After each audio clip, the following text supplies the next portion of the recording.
So, the 5 principles of conscious creating. First principle: explore and observe. In this phase of our conscious creation process, we are exploring and observing reality, right?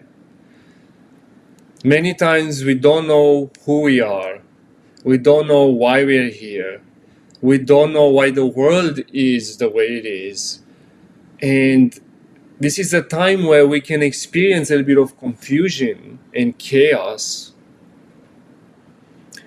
and also a lot of healing, a lot of transformation, a lot of looking into the wounds of the past, looking into our history, whether it's our soul history or the society's, the world's history, and learning a little bit more about our past. Because I'm going to be honest with you, the more we know about our past, whether it's our individual past and what happened in our life since we are born and in even other lifetimes, in previous lifetimes, the more we know about that, the more we also know where we go.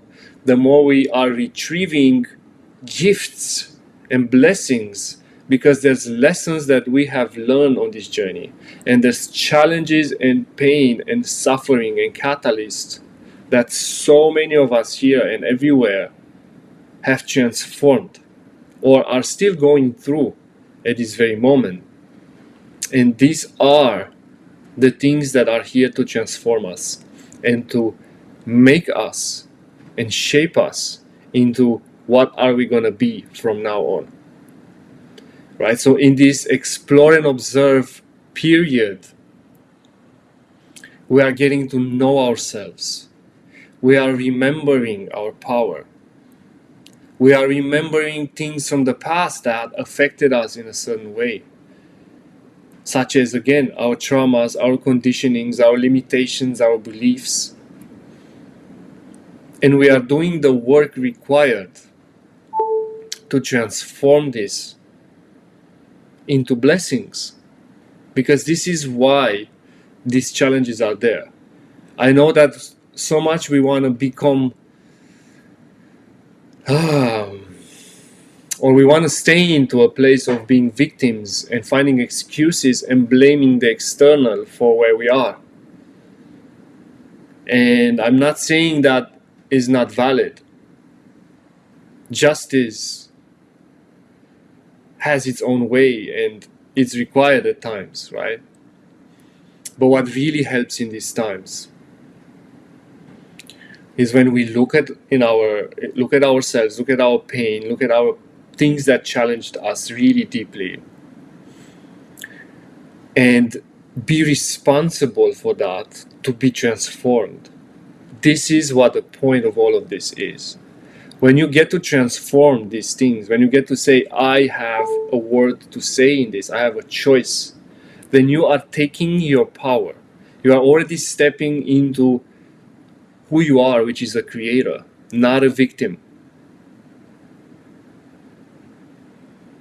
And even when it's hard, even when it's unbearable, some of us experience pain and illness and stuff that are really, really heavy. In those moments, the same action has to be taken, full responsibility. And in that process, it requires a lot of compassion, self-compassion, mercy, kindness towards yourself, first of all. Be gentle with yourself. And then forgiveness of others who maybe inflicted pain on us, consciously or unconsciously. Forgiveness for ourselves, for we didn't know better at that time. And also forgiveness for ourselves when we hurt others with our own pain. So that's what it means to take full responsibility. And then eventually we can also be grateful for these things, because it shaped us into the powerhouse of a being that we are today. Even when we doubt that, even when we don't think we are powerful, but we are, simply because through us, and our vessel is powered by the Creator, by the power of the Creator, by the force of the Creator that created not just us, but everyone and everything, all the natural life, all the plants, all the animals, the entire planet, the solar system, the galaxy, the entire universe is created by a force. I'm not saying that the Creator is a person in the sky that judges you. This is not what I'm saying. The Creator is a force in the creation that shapes and forms life. And such are we. And how can you be a victim when you know that? How can you accept that when you know you have that power and you know you are made from that power? We are wonderful beings. We are beings of the divine, and we are here to remember. Okay, so in this phase of exploring and observing, we are testing our reality. We are going through so much stuff until we realize, wait, I have something that I want to create. I want something that I want to experience. And that's the second principle, the second phase of this process, which is called desire and dream. Desire is the spark of conscious creation. And we have been taught in many traditions, through many teachings actually, that desire is something bad, that is a sin. No, it's not. The Creator, the creation, comes from that energy of desire.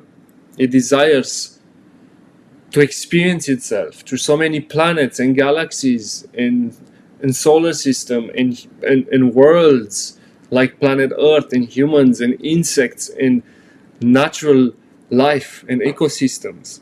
How can be that a sin? There's a desire behind it. There's a desire behind creation. And if you cannot own or acknowledge, claim your desire fully, whatever that desire is, I want to have a family, a healthy relationship, I want to write a book, I want to serve and support people in whatever way, I want to do art and music. It doesn't matter. You have to claim that desire, because that desire is valid. That desire is not just valid, it's your soul guiding you into the next phase of your creation and evolution and transformation and growth and magic and excitement and fun. That's what a desire is. So you can allow yourself to dream, to daydream about it, to daydream about what you want to create, to imagine the outcomes, how you feel, how it makes you feel when you create that, how it makes you feel when you experience a certain reality. But of course, not from a place of attachment. We will go through this later, but from a place of pure curiosity and excitement. Desire and dream is basically the phase that we call manifestation. That's how that's where we manifest. That's manifestation is just one aspect of a conscious creation process. And this is it. The desire and dream is where we manifest, when we allow our desire to have deep roots into our heart, into our feelings. And of course, you can create from a place of ego, from a place of mind, from a place of validation, from a place of not being good enough, and proving yourself to the world and to your family and to whoever, right? And that, of course, is not sinful desire. Nothing is a sin, really. It's more of a desire that kind of works against you, because it never stops, it never ends. You always want more. There is no when you create something from validating that you are worthy, when you create from that place, what happens is that it's never going to be enough, because that's not where your worthiness comes. The worthiness doesn't come from your creation. Your worthiness comes from the fact that you are the creator already. That the creation decided for you to exist in this very moment, in this very body that you are holding on for who knows how many years, temporary, right? We're here for a while and then we go. And then we come back. But you got my point. So that's where you source your worthiness from. And then you would have no problem creating whatever wants to be created through you, whatever wants to be desired to be created. And so this is a big thing that we have to discern. Where do I desire from? That's when the issue can come up. And it's not really an issue, because we are exploring, we are experimenting. I personally also created from validation. You know, when I was younger, I used to be with one of the most beautiful women I could be, because through her I felt validated, right? I felt like I'm worthy, I have value because I'm with a beautiful woman. And then having the car that I wanted, and so on. All the way until all of these things were stripped away from me completely, until I get it right. And when I say stripped away, I've been to the point of homelessness. I've been in so many rock bottoms that I cannot count on the fingers of my hands, because my desire was coming from a place of validation, from a place of I'm not yet good enough. And that never ends. You will end up reaching a wall at some point, a bottom for many. We've all been there. We all have been through rock bottoms. So there's no shame in that at all. Actually, we can learn so much from it. All right.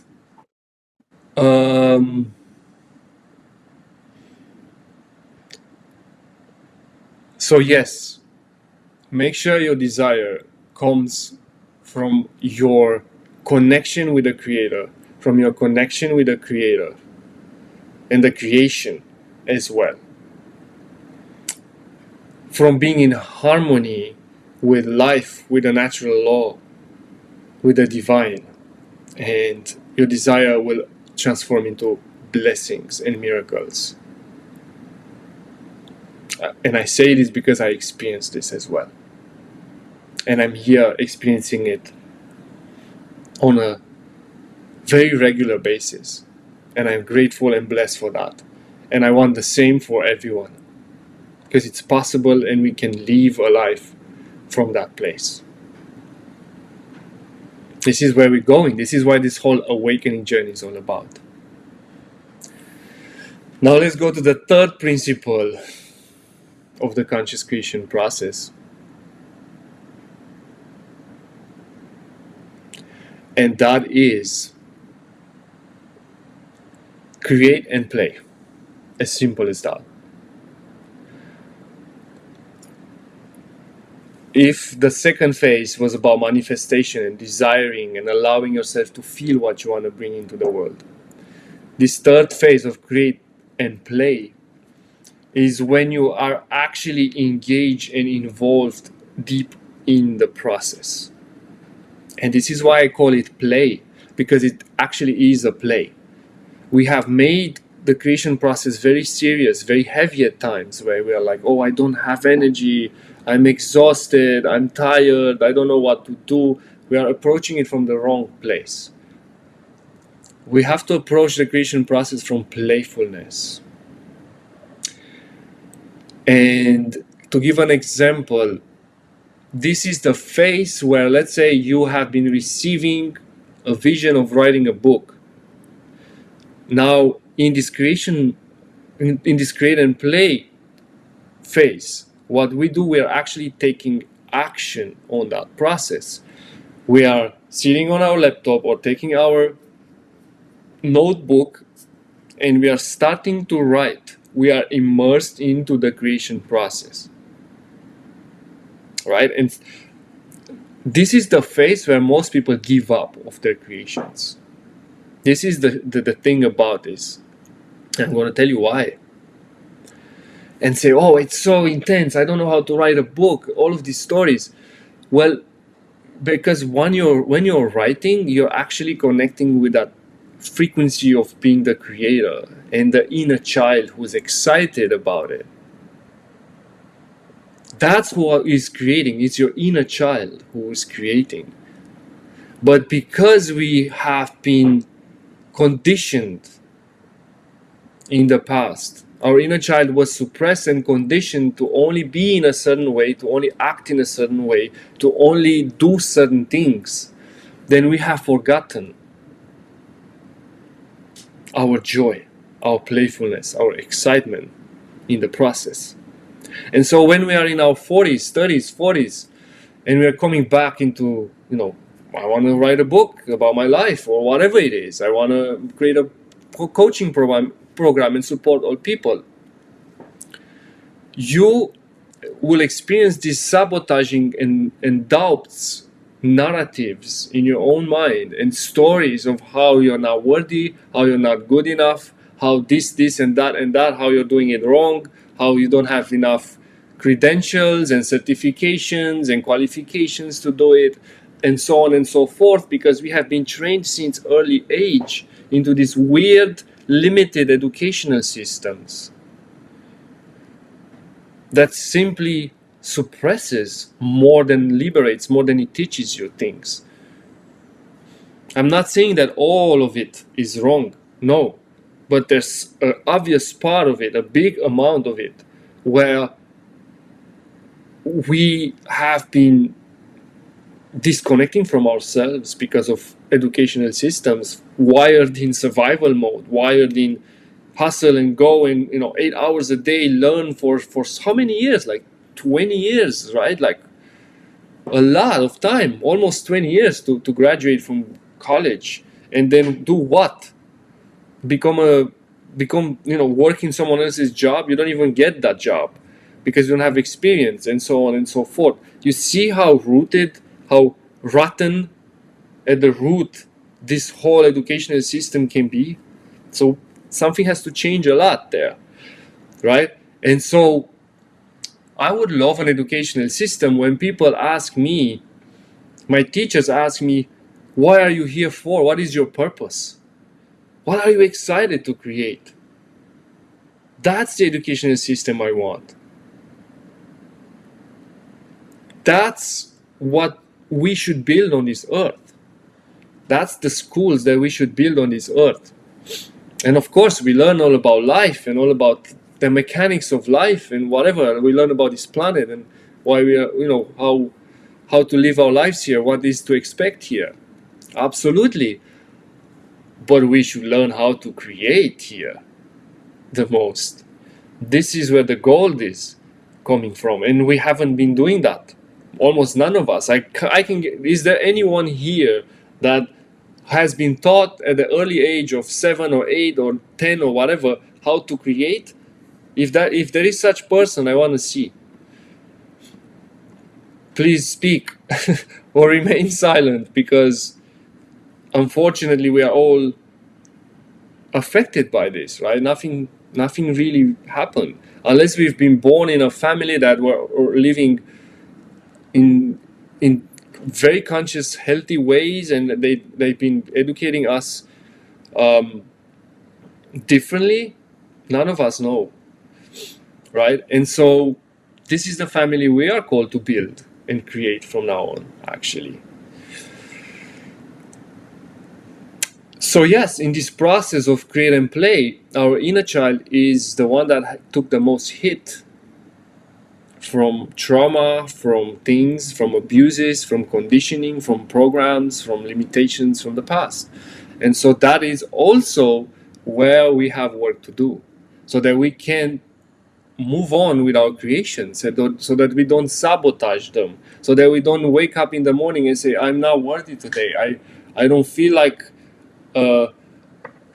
like doing this because, you know, the inner child, the wounded part of us, screams for attention. And when that happens, we have to also love that part of us, hold that part of us, assure that part of us that it's okay.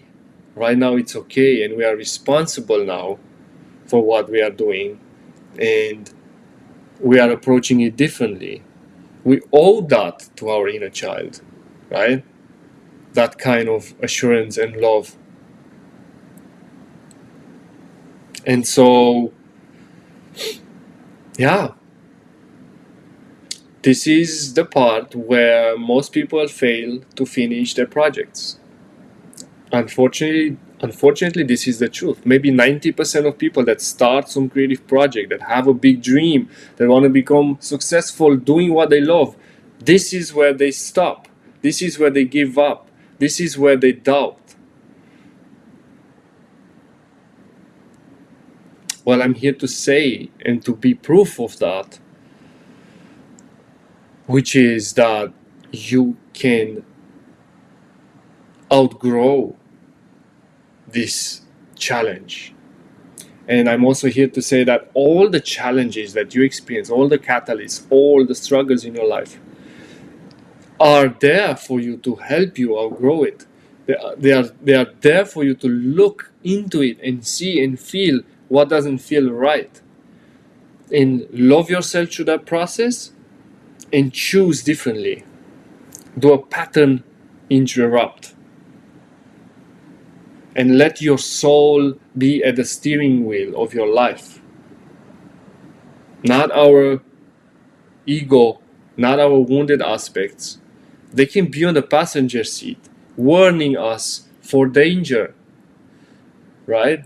Because let's honor those aspects in ourselves as well. The ego, the lower selves, because everyone vilifies and demonizes these parts. But these are the parts that keep you safe from relationships, from opportunities that are toxic. You know, these are the parts that we all needed in order to understand the duality of life, the polarity, the pain, the darkness, the distortion. And once we do, then we can become even more powerful creators. You know why? I'm telling you why, guys. Because if you want to be a creator, a powerful creator, then you also have the power to destroy.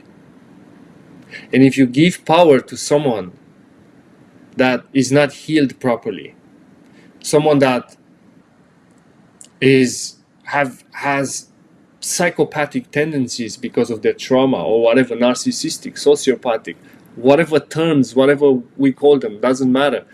Someone that has evil tendencies, let's put it that way, then you know what you create? Maybe you can guess it. Current world leaders.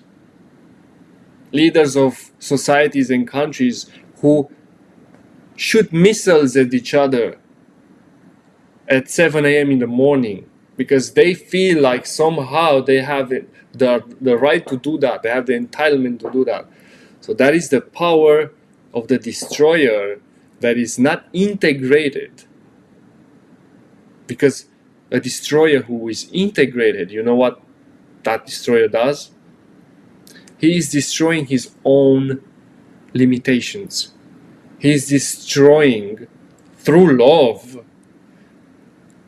his own patterns that are outgrown and things that keep them stuck and things that doesn't serve anymore. This is how you use the energy of destruction. You use it on yourself. When you see that you're playing small, or when you see that whatever limitation of why you're not good enough is still there in your energy, and you do it with love. You're just saying, enough, I'm gonna love you properly, and from here on you don't have to lead my life anymore. I am in charge. My soul is in charge. The creator is in charge.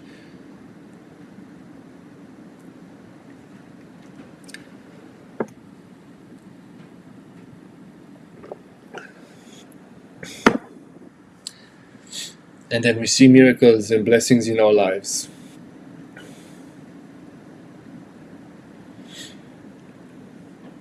that we haven't even thought they are possible, that we haven't even imagined, we haven't even desired in the second phase of the process.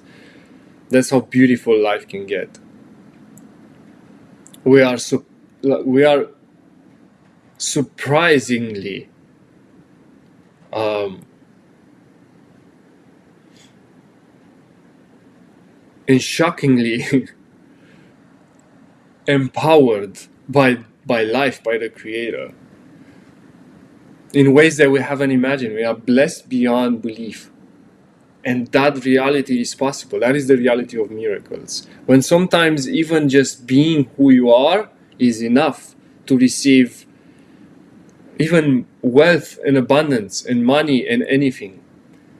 I personally, every single penny I make is being who I am, 100%. I actually, if I'm trying to be something else, I'm not making any penny. I'm going into bankruptcy. That's where I'm at. I can only be myself 100% in my own integrity and utilize the soul gifts that the Creator and life gave me and gives me every single day to empower other people. This is the only way I can work with people. This is the only way I work. And this is the way I receive abundance and prosperity in a form of money. I'm going to say it as it is, because I know we have so many taboo stories and limitations about money, but we all work for money. We're all selling our soul for money at the same time. But for me, the way out of this money is the problem kind of thing, and I have to work for it and be, in survival mode, was to really actualize my soul gifts and leave from that place 100%. This was the way for me. And so I'm super grateful for money and for flowing abundantly into my life in ways that I haven't not even yet imagined to be possible. And I'm waking up every day and I'm asking, how can this get even better? And money is one thing, but joy, abundance, nourishment, relationships that really, really matter, that really are nourishing on all levels, that expand me and grow, make me grow, and I do the same in return. We become givers. When we leave our soul gifts and who we are becoming givers. We are giving ourselves into the world, and we receive tenfold for that. Such is a reality that everyone can experience. All right, let's speak about the fourth principle in the conscious creation process, which is integrate and detach. So, I've been shown, actually a few days ago, I've been doing a prayer, and I've been shown that in every single night before I go to sleep, I have to detach and let go of everything. Everything, including my business, including my work, including my creations, including my partner, including my friendships. Everything. Full circle. Why? Life showed me that if I let go of everything during the sleep time, my mind is at peace, and I rest, and I'm open. My channel is open, and when I sleep, I actually get rejuvenated properly. My batteries are fully charged, and I simply receive energy. I receive inspiration. I receive life force. That the next day I can invest in all the things I'm passionate about, in all the things that matter to me, in my connections, in the people that I love, in the projects that I'm excited about, in my business, in everything, in my growth, in my transformation. This is why it's super important to detach. And this is how detachment actually serves us, right? It doesn't mean you cut and separate. It means you are letting in the right connection with yourself so that everything from there is nurtured and nourished. Like, we cannot give from an empty cup. And often we attach to our creations, we attach to the creation process. Let's say we are writing a book and we are about, let's say we wrote 10 chapters, and then we're like, oh my God, I have a writer's block. I don't know what to do from here. I have no inspiration. Maybe it's not right. Maybe I should let it go. We create so many stories. Same in a relationship. You reach a point where there's conflict and you don't know how to go through that. And it keeps repeating and keeps repeating. You need to let it go so that you are being shown how to move through that process, right? So we have to first, detachment is one thing, but integration is another. Everything that we have invested in a creation process, every energy, every bit of energy we have invested in a creation process, whether it's a book, whether it's a partnership, whether it's a family, whether it's a business, anything, we have to also integrate that so that it becomes who we are, it becomes part of who we are, instead of being that external thing we are working on, right? So it's important to learn how to integrate at the same time and allow that to be part of you. Not you, but part of you. Because that's when you can actually utilize it. That's when you see the shifts in reality. That's when you are, every creation process, it's actually about us. It's about us expanding. It's about us becoming a little bit more. It's a natural evolution process, not the becoming more that we seek as validation, but rather than becoming more based on our imprint in this world, based on what we give into this world. We are becoming more. As simple as that. We can hold more. We can hold more power, more energy. The Creator, God, the Divine, wants to utilize us in a more impactful way. Right? So it's important to integrate all of those pieces instead of being sad about it or thinking that, oh, I'm not yet where I want to be. Well, then integrate what you have learned so far and then move on. And same comes with a book. I wrote this book, right? I showed you I wrote this book. When I finished it, there was parts of me who was like, wow, I want to sell it now to 1,000, 1 million people and become a millionaire selling my book. And that was my agenda. That was something that I had to detach from, because life had a different story, a different journey. This book actually was not selling as I expected, but those who reached it, those who had it, they called me after 4 chapters crying that it changed their lives, or that they learned something powerful, or being grateful for what I'm sharing. And so I understand that every creation process has its own timing, has its own, it's almost like planting a seed. When we are planting a seed, we are not going to dig into the earth to see if that seed is growing, right? You cannot force a plant to grow.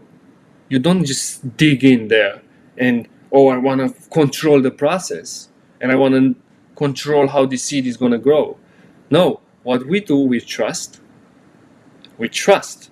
We let the seed in the soil. We trust. We water the soil. We remove the weeds anytime we need to. And just let it go. Let it go and let it grow, as one of my friends says.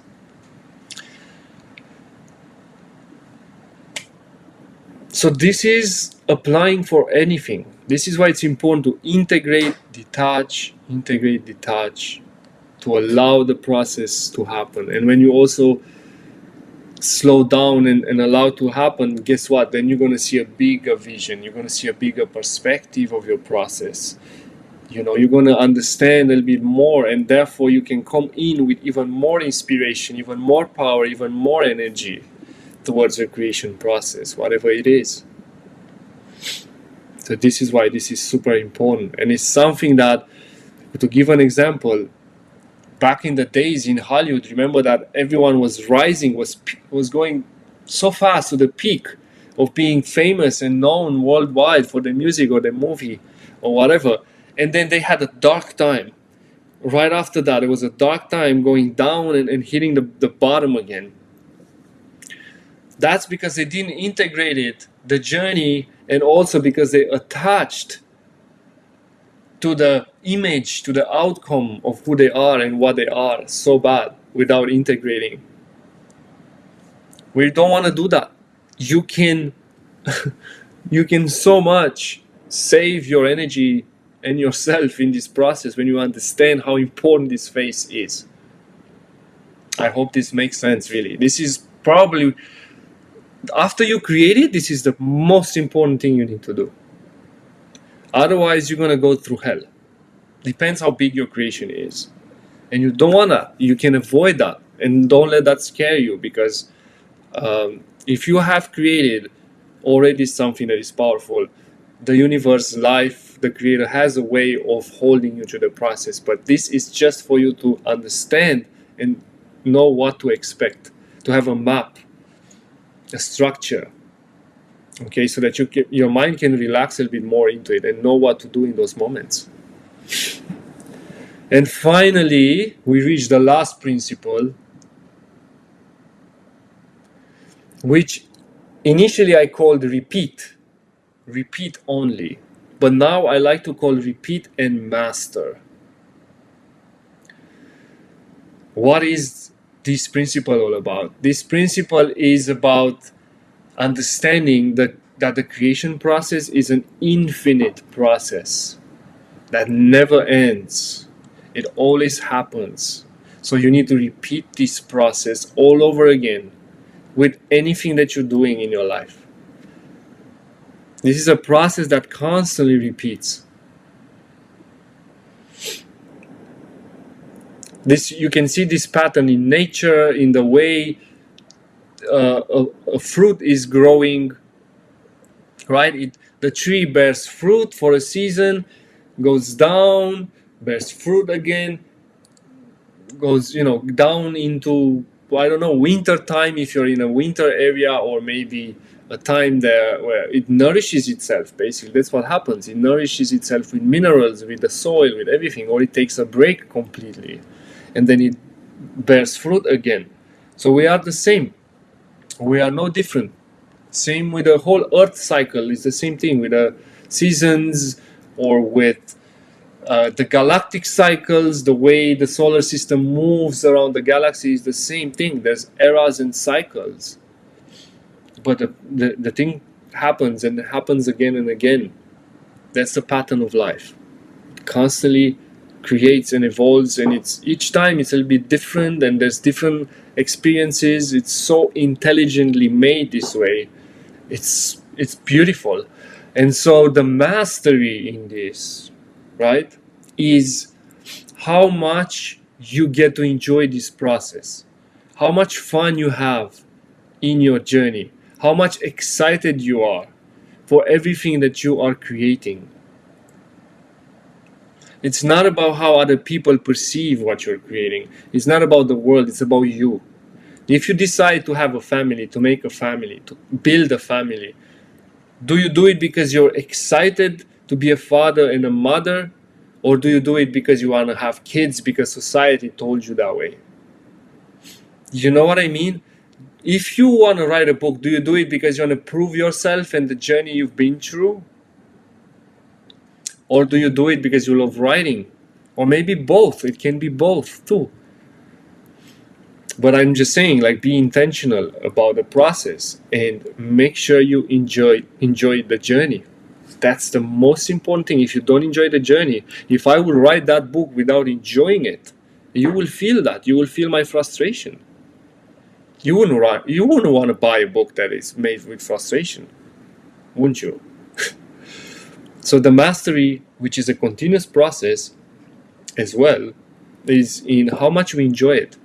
How better can we do it next time? How much ease can be next time when we create something? This is it.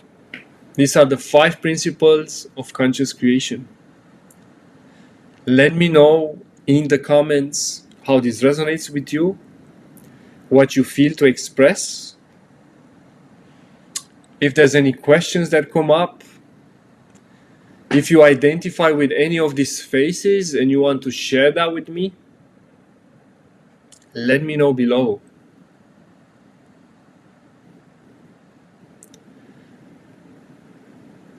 We can dive a little bit into question and answers if there is such desire. If not, I hope you received anything that you wanted from this session.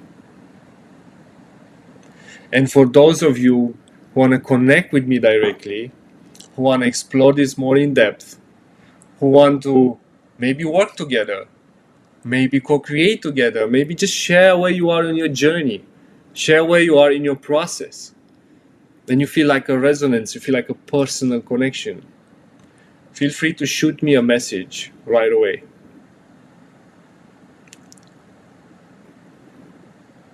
And whoever sees this on other platforms, feel free to check more info under and connect.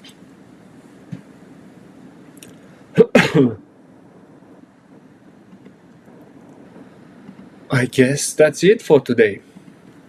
Much love. Ciao for now.